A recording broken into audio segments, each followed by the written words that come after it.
Sometimes guys just really like the consistency of hanging out with you. They might like you. They just don't like you enough to commit to you. They might like spending time with you. Maybe they like intimacy with you. Maybe they like the connection they have with you.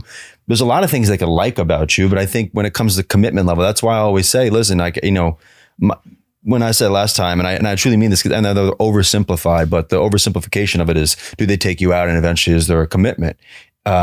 And for commitment, sometimes that looks different, but mainly it's the same shit. Are you willing to get into a relationship with this person and only see this person? When my heart stops, not a second sooner, I'm gonna finish what I've begun. 'Cause my heart's got a reason to believe in me and a dream and whatever may come. And as long as I'm breathing, I'll keep believing that I'm not done until my heart stops.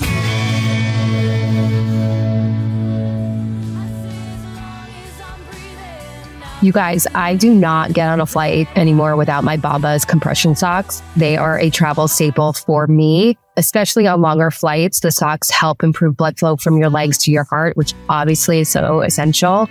I just love these socks so much, and I want you guys to have an opportunity to check out these socks too. So use our code QTC20 for 20% off your first purchase of Bombas. You guys, we are so excited to have Benny Hart back. We had an incredible first conversation. We've been trying to make this happen for a while, and I apologize for the last cancellation, but life happens. But yeah, our vibe was so great. We were just talking about that before, and I did not want that conversation to end. So I'm so excited to have you back. Yeah, it was great. I always love part twos, actually, which are very rare to find when you actually get into like a thing where you can get to a part two.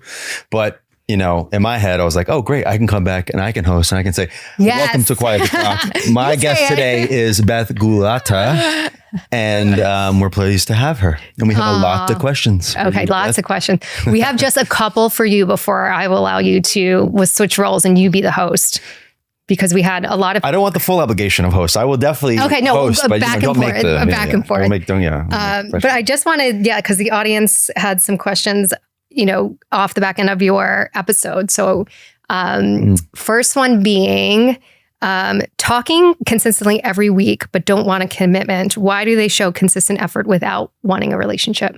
Like, what is the point of that? And also like part two question of like the consistent communication with no date follow-up. Right. Well, those are two things. I'm assuming we're talking about a guy. Yes. Right? Yes. Okay. Yes. Just to make some clarity. All right. So we're talking about a guy. Why would he consistently communicate and act on communication? Like, take you out or date you, but not want to commit. Yes. Right. Yes. Okay. There could be a plethora of reasons, right? In reality, but most of the time, sometimes guys just really like the consistency of hanging out with you. They might like you. They just don't like you enough to commit to you. They might like spending time with you. Maybe they like intimacy with you. Maybe they like the connection they have with you. There's a lot of things they could like about you, but I think when it comes to commitment level, that's why I always say, listen, when I said last time, and I truly mean this, and they're oversimplified, but the oversimplification of it is, do they take you out and eventually is there a commitment? And for commitment, sometimes that looks different, but mainly it's the same shit. Are you willing to get into a relationship with this person and only see this person? And dating exclusively can be a little weird thing. I don't love it, but people seem to like that little label. You don't like the label of exclusivity? I don't like the label of exclusivity. No, I think it adds a layer of complexity to a scenario where it's already pretty complex for people. I personally don't like it. I understand why people do it.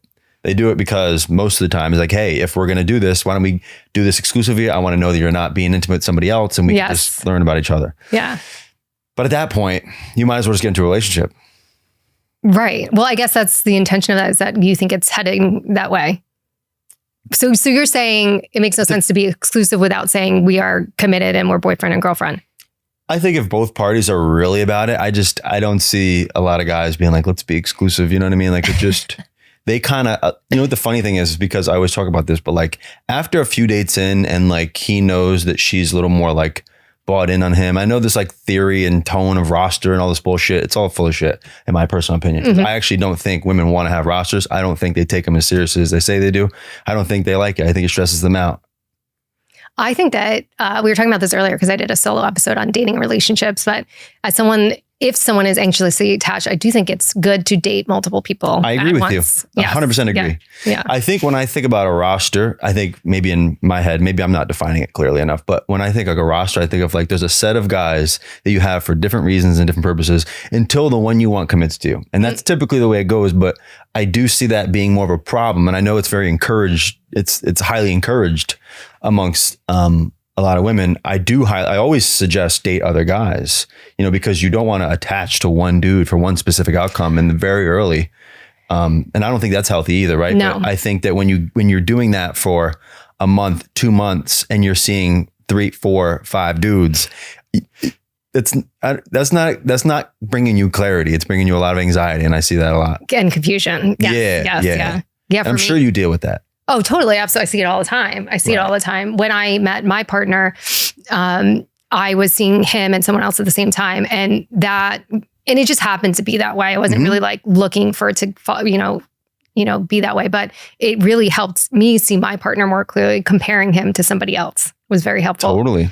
But I wasn't like, well, maybe I had maybe a couple more on the roster, but I knew those were just like, whatever. Right. No, and that's fair, respectable. And I think it is important though to see other people, but I'm just saying that, I don't even know how this relates back to the original question, but we're kind of going to land. But okay. In general, I think that, I was trying to say that guys like the connection and they like that, but at some point after a span of time, if he's not committing to you, then he doesn't see you as a committable person in his life. Do you think that, say if a woman is to confront that, if they are to confront like, hey, we've been hanging out for this amount of time, like, I just don't feel like there's a commitment, is then, I guess it's hard to answer because it's too generalized, but like, I feel like what happens in dating is there's a lack of honesty. Because what would be really great is for the guy to say, I really like our connection, but I don't see it like as a long-term commitment. Mm-hmm. So if the woman's asking, or they're not asking, I guess is part of the problem. Well, I guess unpopular, and also another unpopular opinion I have is I always tell women to not ask, is really just, when it gets to a point to have that conversation, because what happens is what a lot of women don't see, because so many are concerned about commitment. Mm-hmm. I talk to them every day. I don't talk to guys that are like, I just don't know. She's not committing to me. It just doesn't happen. Yeah. And part of the reason that that's going in, I think that issue is that like, when you don't bring that up, sometimes the guy just thinks that we're already kind of relationship stuff. I don't even know you want a relationship? Okay. Yeah, no problem. This is what's so like, interesting. It's so true. It's weirdly enough, but it is true. You know? You and I talked about this a lot last time, is just sort of the different ways that men and women are wired, like different ways our brains work. And that's so fascinating to me, because I believe that to be true, that men are just kind of like, I just kind of figured this is what we're doing. Yeah, I don't think they think of the labels in the same way from a requirement standpoint that a lot of women do. And I tell women to require those things after a certain point in time, because it's hard to understand where the guy's head's at if that's not communicated. Like, he might already think we've been in a relationship. I don't know what you're talking about. That's always possible, right? It's not talked about. And once, if it's not talked about, it's not even on the table. So anything could be of play. Yeah. Like, you could bring it up to him next time. He's like, well, I didn't know you wanted to commit. Like, you didn't say anything about me. Like, I just thought we were having a good time. Like, these things need to be kind of discussed, and that's all right. If you're able to like put your chips down and say, hey, listen, this is where I'm at. If you don't see this going anywhere, you just really appreciate you just let me know, because I want to move my life forward. Well, and the other thing that could be different is sort of, what is someone's idea of commitment, right? A woman's might be one thing and his might be something different. Sure, for sure. How do you define that? Yeah, you've got to understand if that aligns. I'm going to ask a question that kind of goes off of what we said, because I want to hear your perspective on it. With your clients, how often would you say you discuss dating, romance, relationships, etc.? All the time. Right. All the time. Like, out of 100% of the time, what would you think estimate? Not over 90%. Wow. I mean, relationship is anything. And that, we're talking intimacy and romantic, but it could be any type of relationship, a friendship, a family member, relationship with a boss. But yeah, I mean, I think dating and relationship and finding that type of connection is heavy on everybody's, or women, I will say, heavy on their mind. Mm-hmm. From that experience of yours, what is the number 1 and 2 issue that you always hear consistently across the board that spikes anxiety or gets them, it's pretty consistent across the board? What is that? I love your questions.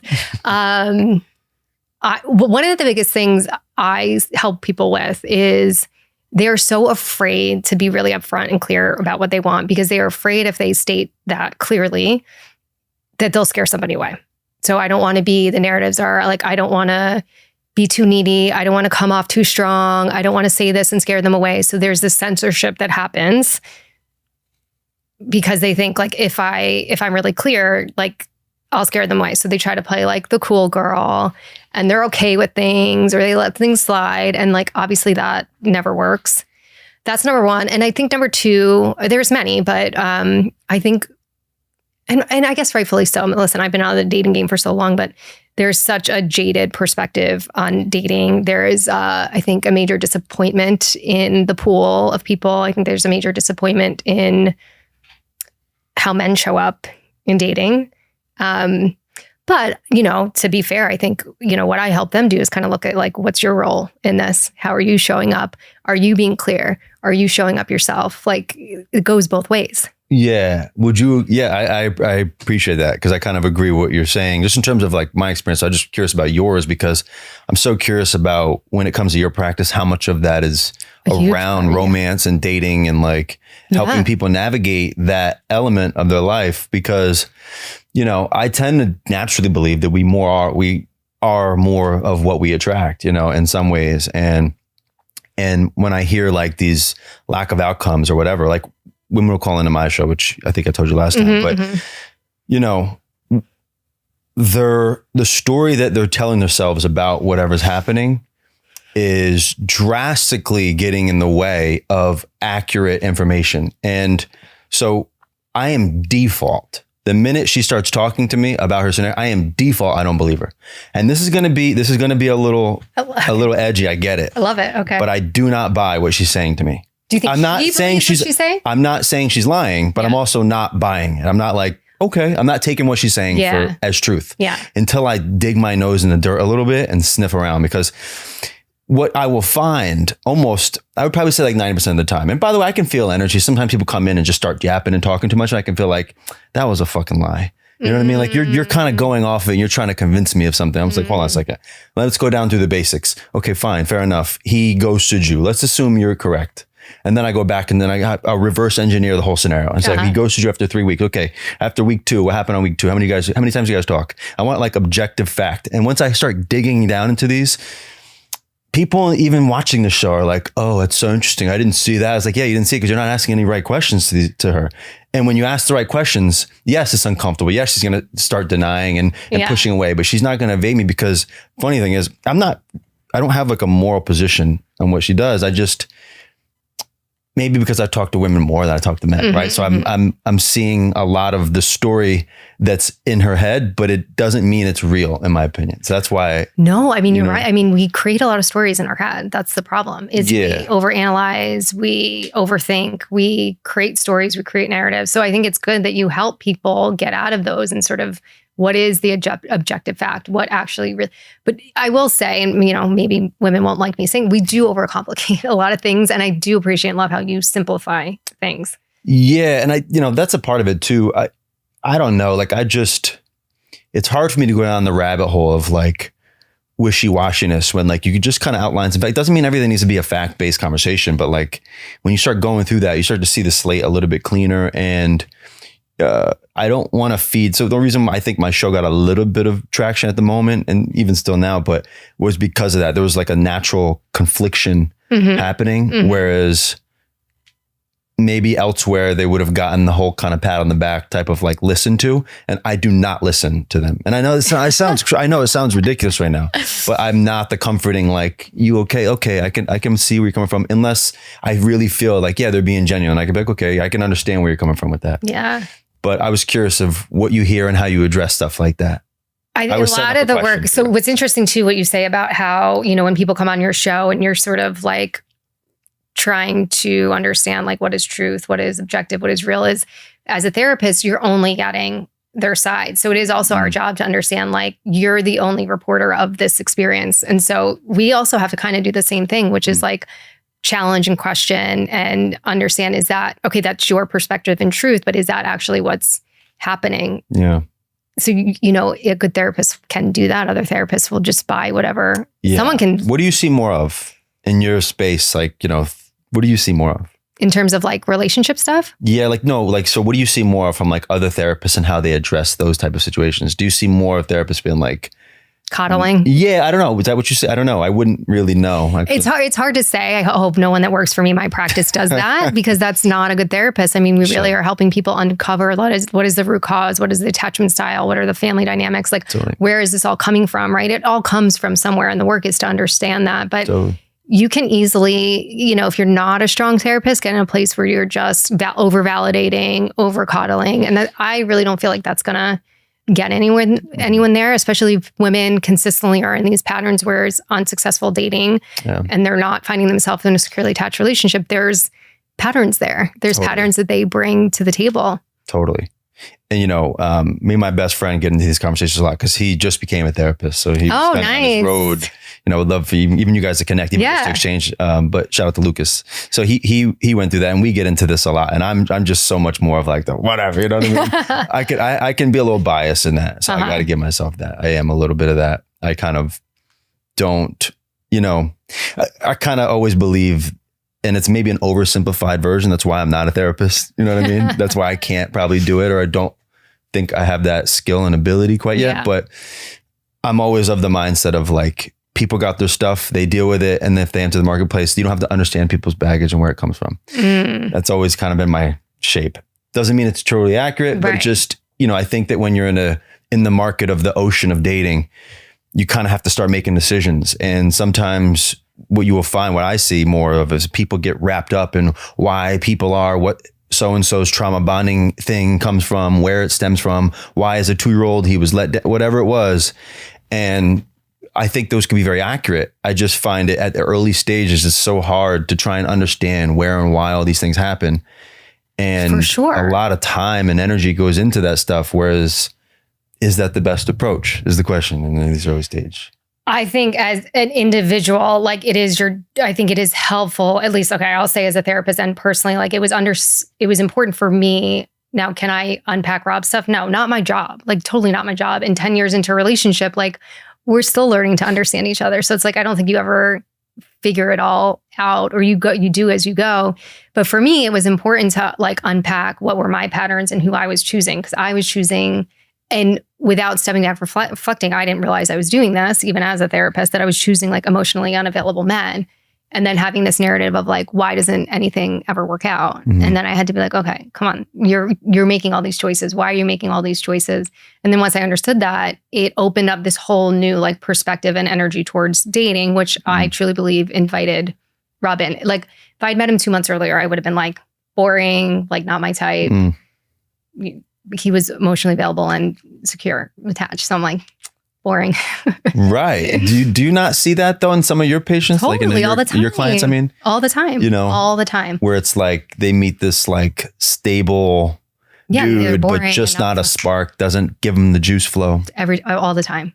People want that instant connection. They want that spark. And if it's not there, they like label it as like not a match. 100%. What are the 2 biggest issues you think women run into in dating? I don't think women are often very clear on what they actually want. I think they know what they want, or have an idealized version of what they want, of what is sexy and fun and exciting and alluring, which none of those things might align with long-lasting and committed and secure and partnership. So I think with that vision in mind, they have a lens on someone in dating that is just not realistic or helpful. Why do you think that so many women want that? Has that just been kind of ingrained over centuries? 1,000%. Or is that, do you think, like put into the substrate of like the consumption of nowadays? Is it like on steroids now is my question. It's on I think it is on steroids. I think it's totally on steroids. I think these I hate to like put it on social media, but I think these platforms create these idealized versions, curated lives of what life looks like. Look at like someone like my parents, they were 22, 23, and like they were engaged in 6 months and still together. And now you have all these plethora of options, and you think the grass is greener, or somebody is better, or this person will be, there's just so many choices. I just feel like it's, this huge candy store. Yeah. You can choose whatever. Do you think like capitalism killed romance? Ooh, good question. I would say so. Yeah, I have my theory on that. That's been like a big tell me. I think that from what I see, right, it's just kind of what you see, right? It's like all industries tend to benefit off of singlehood. across the board, really, unless you're like in the baby industry. But in some sense, all industries, whether it's in real estate, whether it's the companies that are a part of the grocery store, or whether it's the makeup industry, the beauty industry, every industry is always benefiting off of that. So like, tax twice, get two rents, 2 sets of groceries, 2 cars, 2 insurances, 2 this, 1. No, of course not 1. I mean, it all kind of flows that way. So a lot of singlehood is very much encouraged throughout the society. How can you produce and make more? Therefore, you always have to contribute back more. It's part of the natural flow of capitalism in a sense, right? I am a capitalist because I live in a capitalistic society. However, I know, it's just so obvious to me how much it's killed romance and the idea of what romance used to be, and obviously it's create a lot more complexity with the choosing of people as well. Yes, you can use the internet and dating apps, all this other stuff. That's all true with the plethora of options that are out there.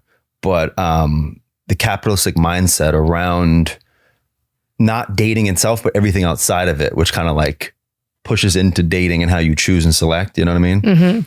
So I've kind of always thought about that.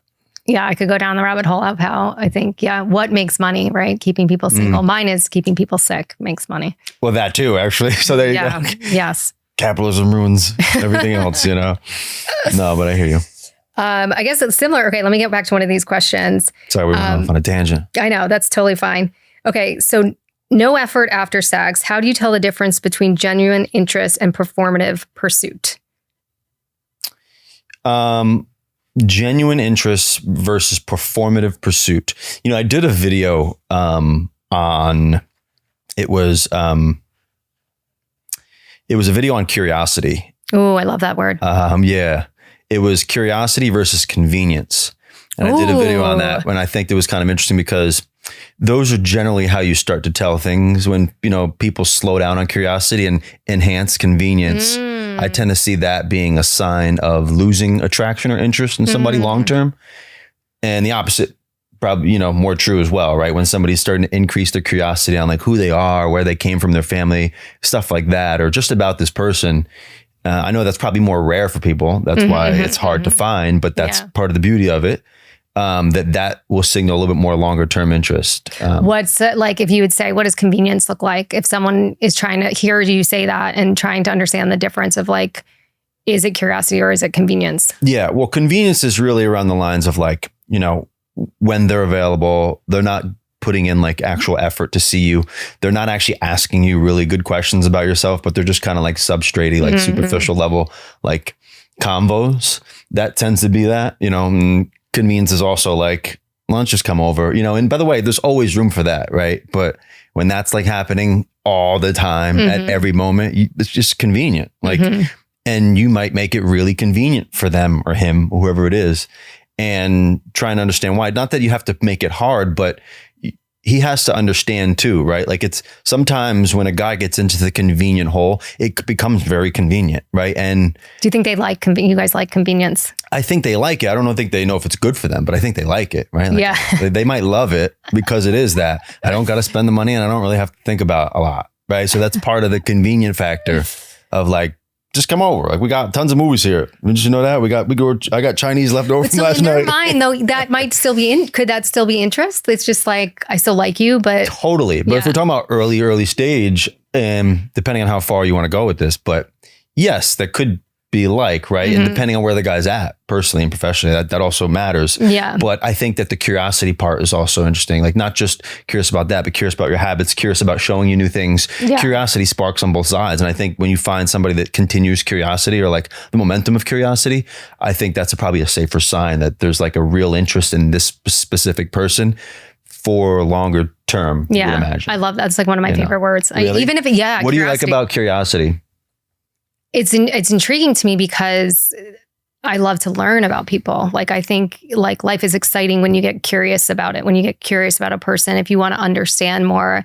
Like I think in terms of the convenience, like it's safe to stay at these surface level places. It feels easy, but I think there's just so much more depth and excitement to understanding more deeply, like a person or a process or a place. Like I don't know. I think there's a lot of things that can be exciting about life if you get curious about it, or you can stay comfortable and just surface. Did your man get you from his curiosity? He first got me. That's a good question. I think we're still curious about each other, which is cool to say after 10 years.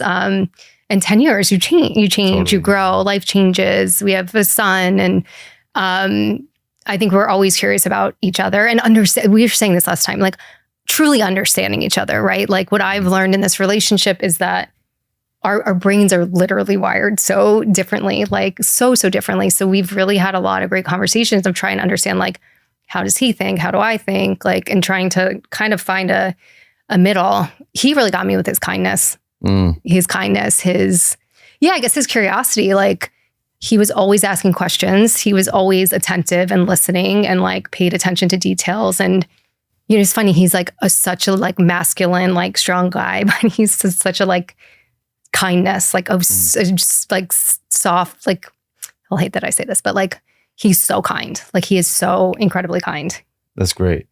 Well, at the beginning stages, did he give a little, like there was like a pace where it was becoming like monotonous or boring or anything that you hear these days? Was this ever like a thing with you guys? No. Oh my God, it was so exciting. Like even thinking tomorrow's like, I was saying with you, tomorrow's like 10 years to the day that we met. And I just look back on that first time is just so much fun, like so much fun. And we did, our first date was like a jet ski date. Like he would call me on the phone. Like we just did very different things. It wasn't the same of like, we did dinner and drinks and stuff, but we would go do adventures and like, ride on his motorcycle, go hike, go for the jet ski, go on the boat. It was fun. It was really, really fun. Sounds like he liked you. I think, well, I hope so.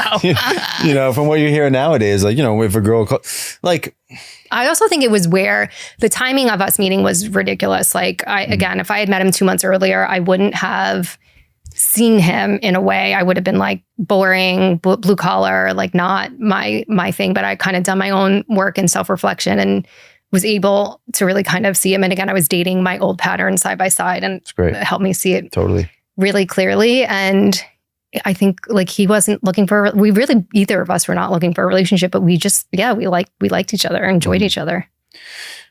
This is kind of a side note question. Okay. I've been thinking about it. What do you get most when you hear complaints about men? What are those complaints? Communication. That men don't communicate well? Mm-hmm. Communication. What do you think of that? No, I get it. So what do you, when but you say also, wait, let me just also good point. Say this. I also don't think we're communicating well either. Yeah. Right. So I think that there's this, if the complaint is communication, right? Like what is the other person really doing about that communication? Like, is it? That's a good point. I think, listen, I do think that there is still, and probably also unpopular opinion, I think there's more ownership than women can take in their experience of dating. I think that women can do a little bit, and this is the work I do with the clients that I see, but maybe not everyone's in therapy. Not everyone has a great therapist, but the only thing we have control over is our role, right? So I think there's more work to be done to be a little bit more accountable for how we're showing up, how we're communicating, what signals are we sending? Are we being clear? Are we clear on like our attachment styles? So I think women, and listen, again, I've been out of the dating world for a while, but I work with people that are currently in it. We put a lot of the blame on men. And I think there's still this idealized role where we want men to lead, we want men to communicate, we want men to make the move. And I think what happens is we also lose sight of, and maybe we talked about this last time, the insecurities that men also have. All of them are not these like confident creatures walking around.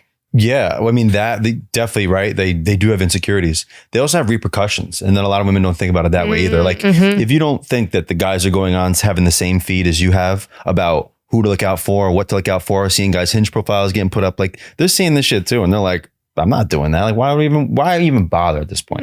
So, like a lot of women would say, oh, leave it alone. But then when that happens, not to say this is all, I'm just saying there's many, and it's like maybe a focused tunnel of content that kind of like spews down. But now it's like, well, why aren't the men approaching anymore? Like, what are they doing?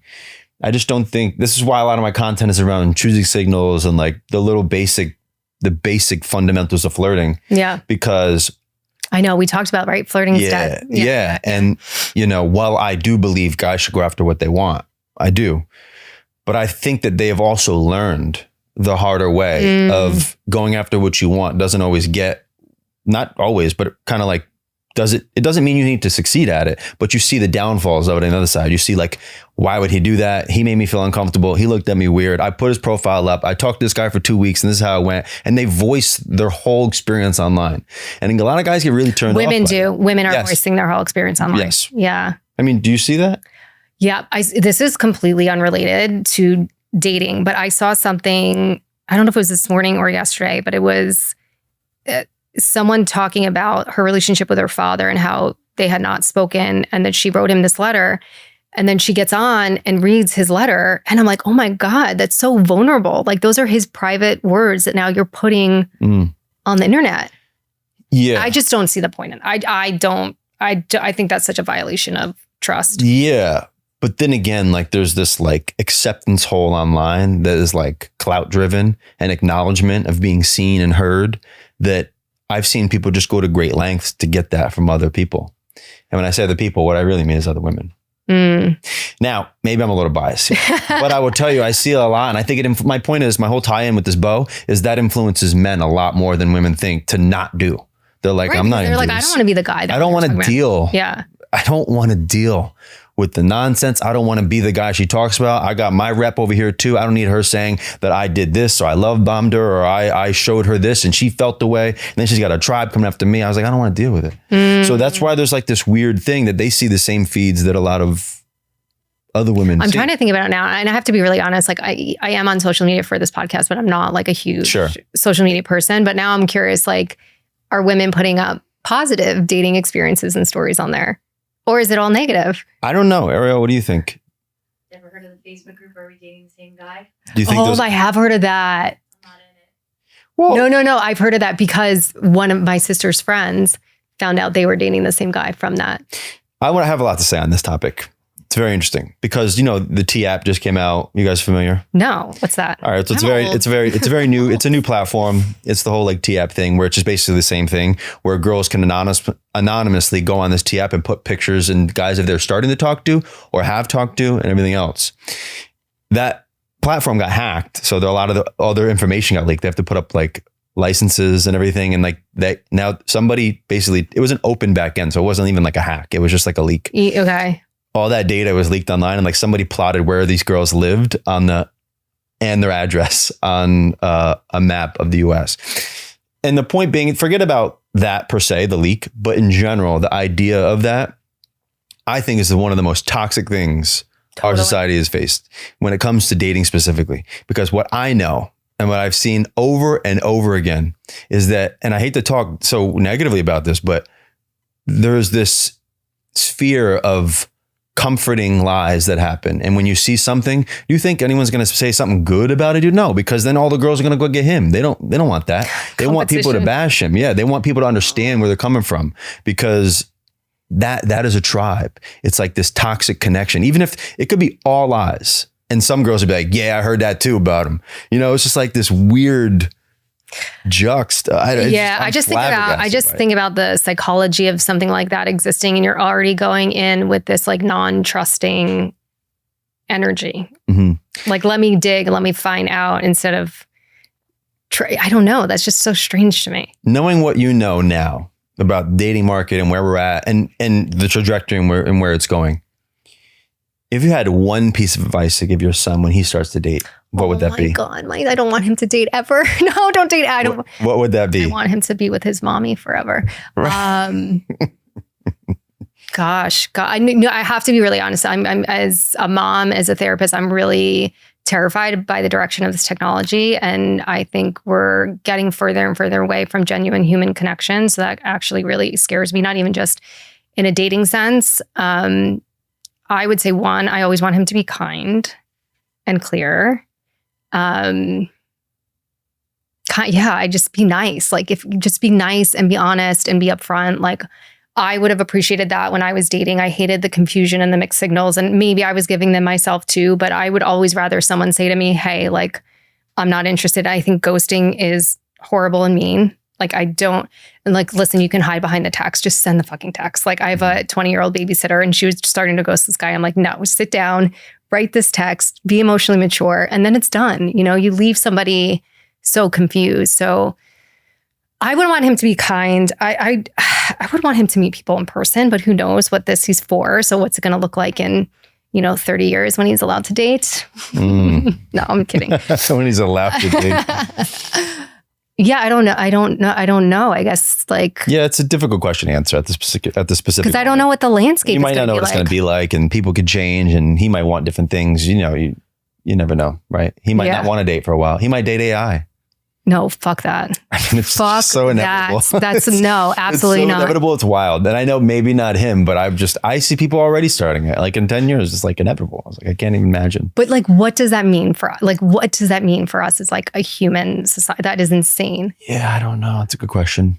I don't know. Maybe it just means a more transformative race that's going to happen. I don't know. We're going to be as sad as that is.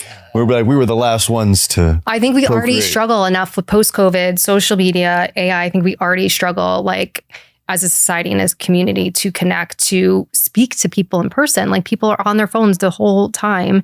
They're not looking up. They're not looking around. They're not interacting. It's everybody is so isolated to the screen even now. And just to think about the progression of technology and then using these AI tools to give you emotional support, intimacy, validation, it's terrifying. Mm-hmm.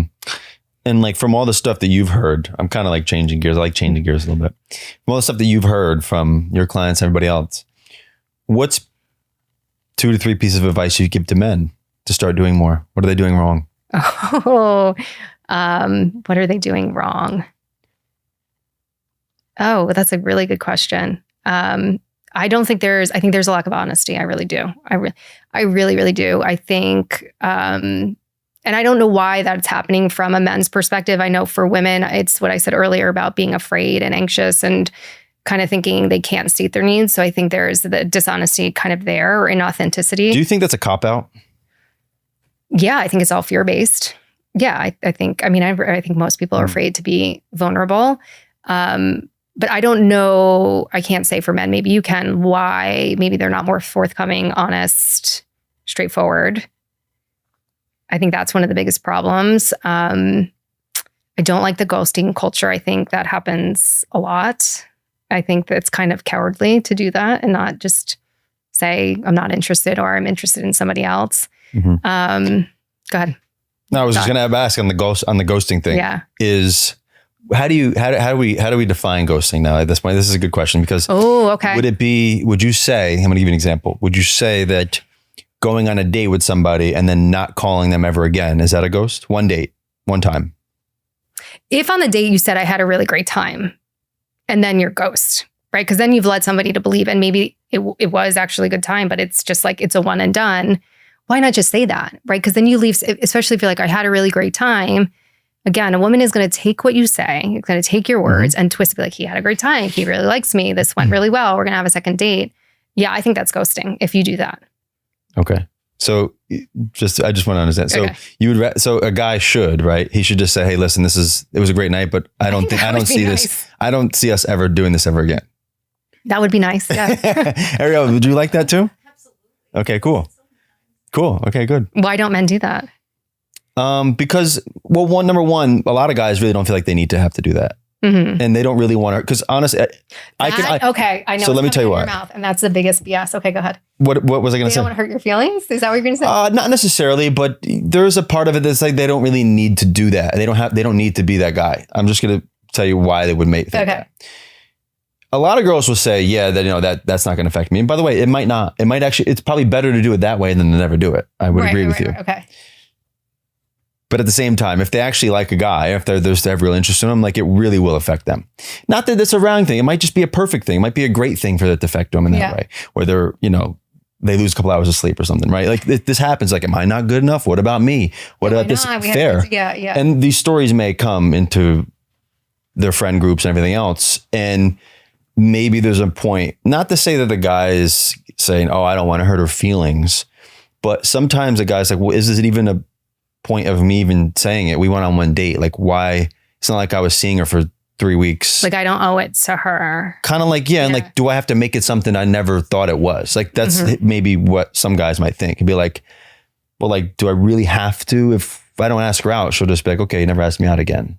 Yeah, but so what's happening on the other end of that is sort of the overthinking, overanalyzing, doubting yourself, self-worth. Like, True, but girls are supposed to see a couple of different guys at first, right?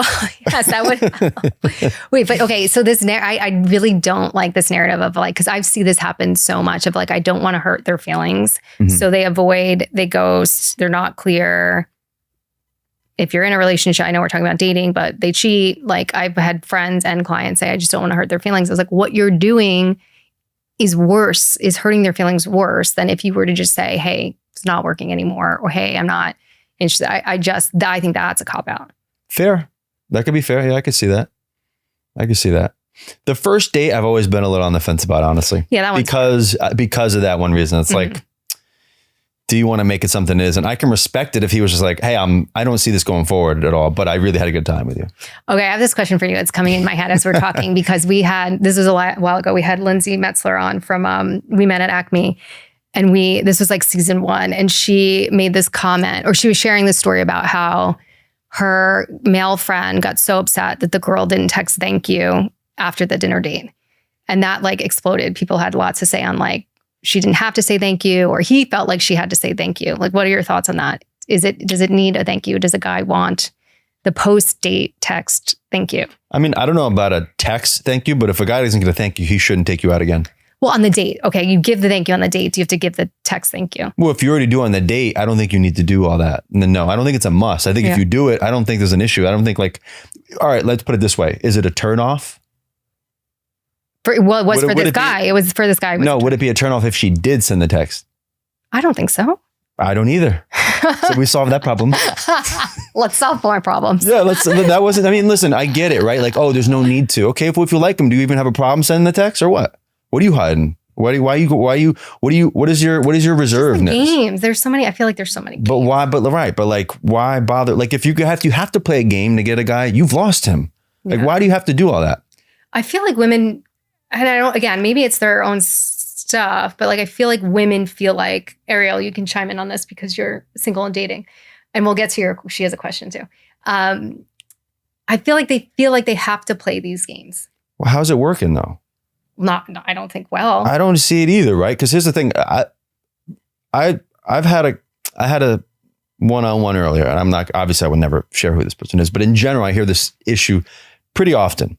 Whereas at first, the girl will start to like the guy, and then he starts to like her, and he's showing her interest, and then she'll be like, oh, he just, he did something. He sent me like good morning, and it just gave me the ick. And I was like, I don't know. I know. So this happened, and then she does this like hard to get move, right? Yeah. So she does this hard to get move on him. Unavailable, but doesn't want to be too eager, doesn't want to seem this. Okay, a month goes by. He keeps trying a little bit here and there. She keeps doing that. He said, you know what? Fuck this. I'm out of here. And she now 2-3 months go by and she's still thinking about this dude. She's still like, damn, I really like this guy. Now she likes him. Now she likes the guy because he's unavailable. Because he's unavailable. But the point is, you thought you had to game the system because you can't game the system. If you play these, if you do these originally, right? Let's just, whatever the game is, it could be, let me pull back, let me be non-available. Do that with a stable dude. He's out of here. He was never waste his moment on any of that. Oh my God. Let me tell you a story that's so funny. Okay. So it relates. And then I have another thought on that. So when Rob and I were first hanging out, dating, I wasn't really interested, which I don't know. It wasn't at first. Probably some of this old shit coming up. And I met him out, and then I went the first time I met him, and then I went to meet him again at the same bar we had met. And I went for like one drink. I'd come from work. I went for one drink, and then he goes to walk me to my car. And I'm like, oh, no, I'm good. I wouldn't let him walk me to the car. He was done. He's like, I was done with you. I was done with you. He's like, I was just trying to walk you to the car. And so like 2 or 3 days later, I like texted him because he was traveling, and I checked in, and he's like, that text like saved you, because when you didn't let me walk you to a car, I was out. But that's the point right there, is that you at least said, hey, maybe you didn't know you fucked up. I didn't. But at the same time, you were like, well, he's not reaching out, right? I'm assuming. No, if I'm being really honest, like I wasn't that wrapped up in it. It didn't occur to me to like, I didn't sweat it, which was a cue to me that was working. And we talked like every few days. We hung out like once. I wasn't like anxious over it. I was kind of like, I was cool with the cadence. So I wasn't like, oh, I haven't heard from him. I was kind of sitting at work, and I was like, oh, let me just text and see like how he's doing. But like me not allowing him Mm-hmm. to walk me to the car was like a turnoff for him. Yeah. And I think that I can understand that too, by the way, because like, I think these little moves, has nothing to do with your situation, but the moves that a lot of girls play at the beginning stages, they kind of only seem to work on a certain type of guy. Mm-hmm. Like maybe he has he has fewer options, or maybe he's willing to deal with certain types of behavior.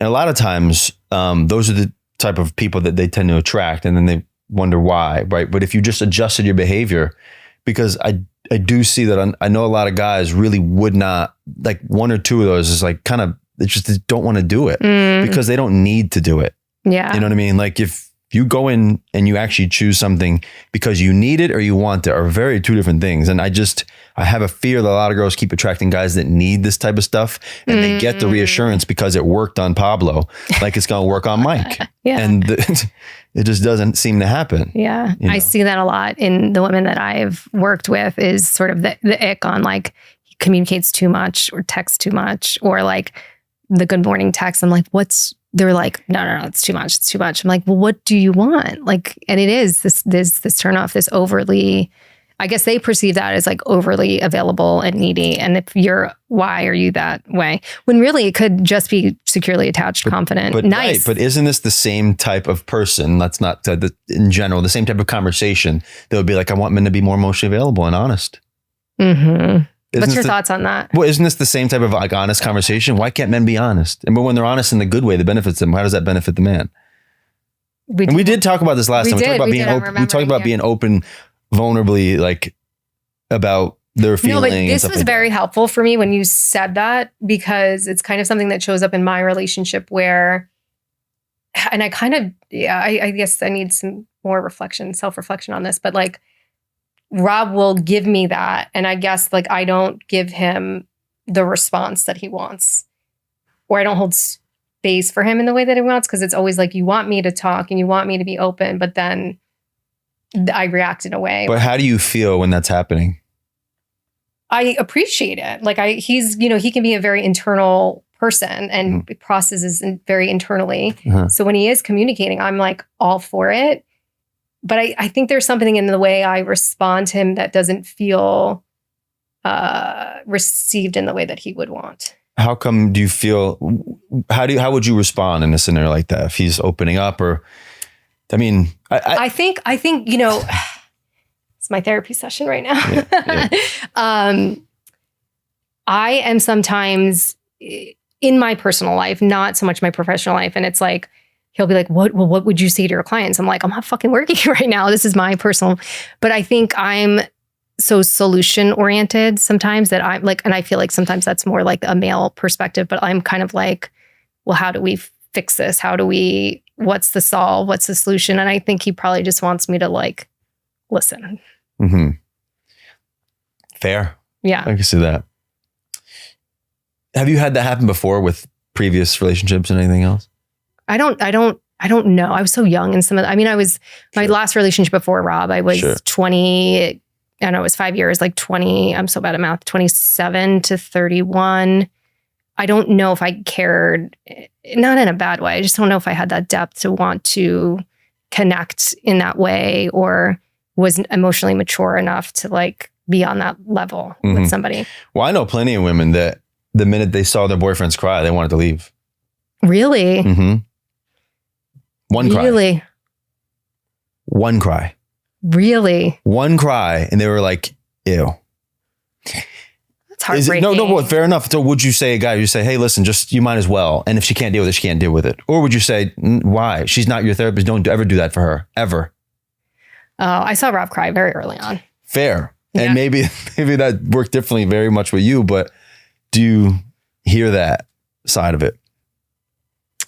I have to be honest, I have not heard someone seeing their partner cry or someone they're dating cry and be out. But I do think women want masculine, strong men that are going to protect them. But it's like this double-edged sword, because they also want them to be emotionally available and vulnerable. I think they're using that wrong, in my opinion. I think that when they say like for example, like I might associate emotionally available as like if he's willing to like be open about his feeling about maybe he starts to cry. I don't think about they associate with crying. I just think they want the guys to feel good enough to tell them how they feel because they want transparency. They want to feel secure in this guy's ability to be transparent because they want to know what he's thinking. And part of that is like, that's their like level of like, okay, you know, insurance, like, okay, I know how he's feeling now, because when they don't know how he's feeling, all they do is come to my stream and hit up, what is he doing here? What's he doing here? So there's a part of this emotional openness. Yeah. But the problem is the issue with that is that when he goes too far, there's almost no coming back from it. And it's sad, but it is true. And I don't think any guy should use his girl or woman like a therapist in some sense, or like a session or like a moment to reflect on a weak moment for him. I just don't think that that's her position. I don't even actually think she can help you with it.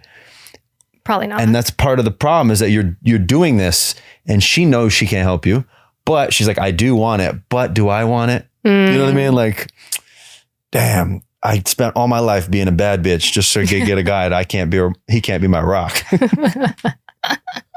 I don't know. Maybe I'm just oversimplifying it, but I see it too much. I'm like, damn, okay, well, there's a moment, right? There's always going to be a gray area where guys should have that feeling. Yeah, this is how I felt about this. This is what's going on in my life. These are the feelings I had. But doing and expressing and breaking down in those feelings, I think is a whole different category. I don't think men need, well, I don't want to overgeneralize. Yeah, but yeah. I don't think men. We love generalizations. Yeah. I don't think men need that outlet in the same way that women do. Yeah. And I think that's where maybe there's some misunderstanding is that, you know, we have our girlfriends that we talk to. A lot of women are in therapy, men are too. But again, not to overgeneralize, but I think a lot of men don't need to like talk about it, express it, and process it in the same way that women do. And I think what we're sometimes desiring is that for it to look the same as the way that we do it. Yeah. Like you like want him to be you in some sense. Right. And But like he just wants to go fishing and catch a fish and that'll solve his problem by tomorrow. I'd be like, totally. You know, task oriented, whatever it is. Yes. You know, Yeah. get my hungry man and just watch TV for an hour and calm the fuck down. Well, and the other thing too, I think is important to keep in mind is like, they're not probably doing it anywhere. It's not just about you. It's not that they're just not like, I know, you know, my boyfriend, my partner will go out with his friends and I'll be like, we said this last time. I'd be like, oh, how's Jimmy? What's he up? He's like, oh, we didn't talk about that. I'm like, what the hell do you guys talk about? Like, I just don't think that's in their nature. It's not that it's just like, they're not open and vulnerable with you. It's just not. I don't tell my friends anything about my personal struggle, life, anything like that. We would never sit facing each other. We would always sit side by side. We don't do these things. It's like either confrontational or too bitchy. You know what I mean? So like you kind of have to sit like this and chat like this as you guys talk. But then how do you, or maybe it's not a need, but how do you, I mean, obviously you guys still have emotions. You guys still have feelings. Like do you process those? Do you, I mean, I'm gonna overgeneralize the topic, but yeah, like yes, but they don't need to be processed through a friend either. Like sometimes your feelings, while nobody actually really cares, because nobody really cares about like his or yours, right? Like, and I think men start to learn that a little bit sooner because like they don't feel the care coming from someone's feelings about them. Like they might for a second, but like nobody really does. At least society doesn't. It doesn't feel like they do. So they I think they learn a little bit like my feelings don't really matter, but what's really practical here? Like how am I really thinking about this? And why am I thinking about it this way? But I don't know if they have to like work through the detail on exactly why and where it came from to like feel something. And I know a lot of guys that do, but it's not even close to the majority. Do you think if women really understood that more, it would make their dating experience different or more successful? If they understood that men don't need to process in that way, or they don't emotionally express in the same way?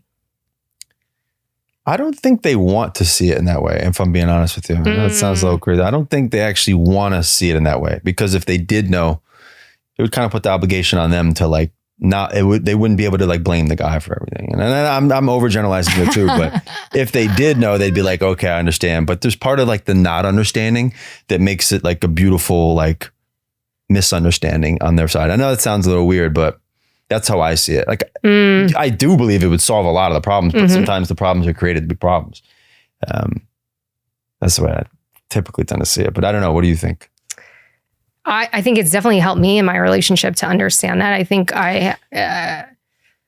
and again, we've been together 10 years. So, yeah, I think there's things I personalize less or understand more because I know that that's just not his way. And not to say that he's not communicative or not expressive or we can't have vulnerable conversations, but there's times where I get it if he comes home and he needs to like be to himself and I'm not personalizing that. Yeah, I think that's rare though, if I'm being honest, from what I see and hear. But I always talk to a lot of single women. So, you know, it's rare in the niche that I talk to that's like a mindset of like trying to understand the guy. Yeah. Because there's so much support on not understanding, you know what I mean? That it's much harder to like think about it from that standpoint. And sometimes I do that. And listen, by the way, guys have a shit ton of their own problems, right? Like in terms of dating, like a lot of them they're not ready or they're not responsible enough or they're messy or they're just unorganized or they're bums, right? All these things are true. So I'm not, I think it goes both ways. It does. It does go both ways. And I say that too. The only reason my ideas on this are a little skewed is because I just talked to so many more women, right? Yeah. So I talked to a lot of men too, but did not even close. Yeah. But I do see that. I do see a lot of like insufficiency in men. You know? And they're not good enough to some extent, if I'm being honest. What's like, so you had asked me earlier, the biggest mistakes I think men make. What are the couple mistakes you think women make or what can they do differently in dating to be more successful? I mean, I got a list. I think it depends on like where they're at in their dating phase. Like, number one, if you can't signal interest to the guys you like, it's very difficult unless you just spend your life on dating apps, you know? So like the ability to get over fear of like ridiculous fear of some kind of L or rejection. That's the story that's in their head. The ability to get over that and just have a good time and like tell a different story about just being open and just like playful and like, oh, another good word. You know what I mean? Like yeah.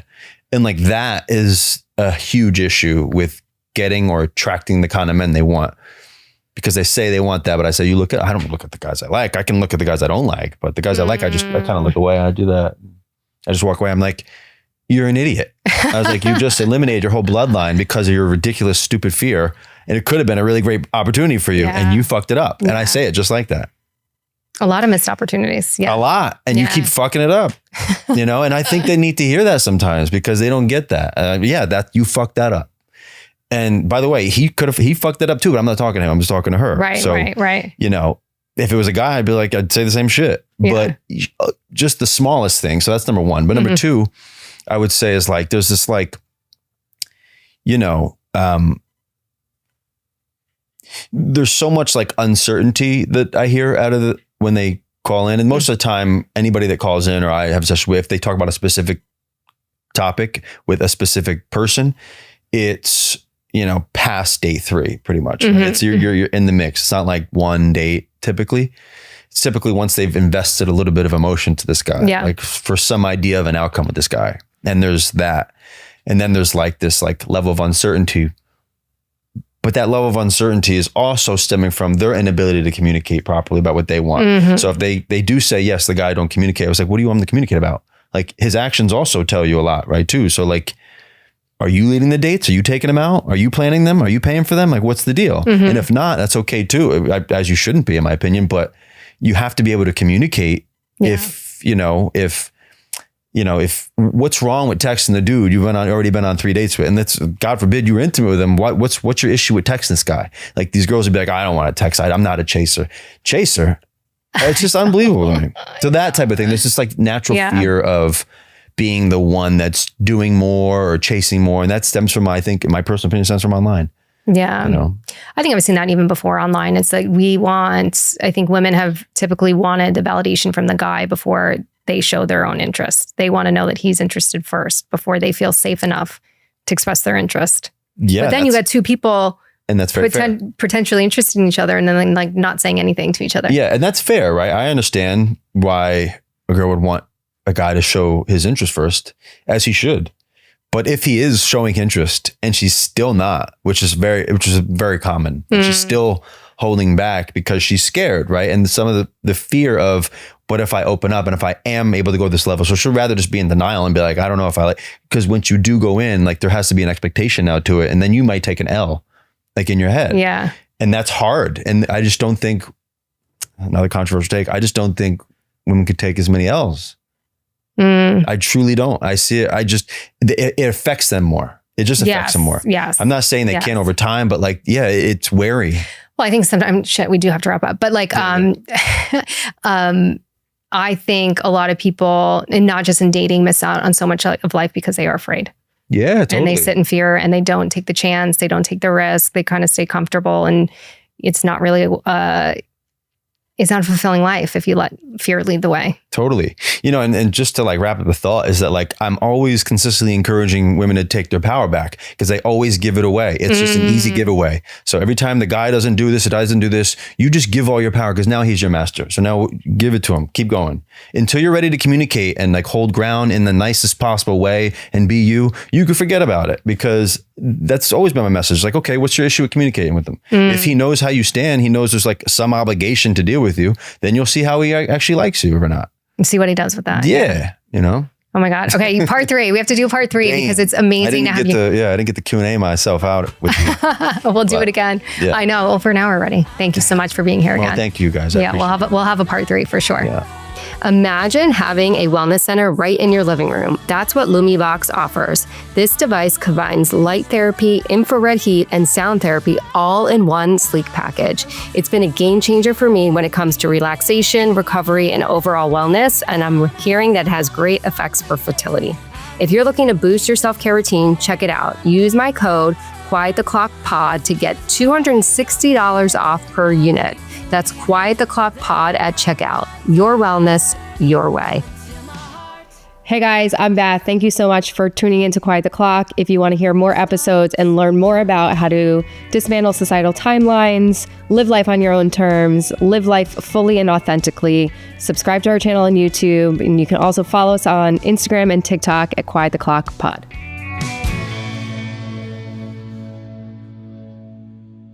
You guys, I'm really excited. We just created all this amazing merch. And so if you're loving the podcast and you want to support our cause and continue to hear amazing episodes, please support us by buying some merch. I am living in these sweatshirts every day. We have a range of colors. We have hoodies, we have mugs, we have hats, we have journals.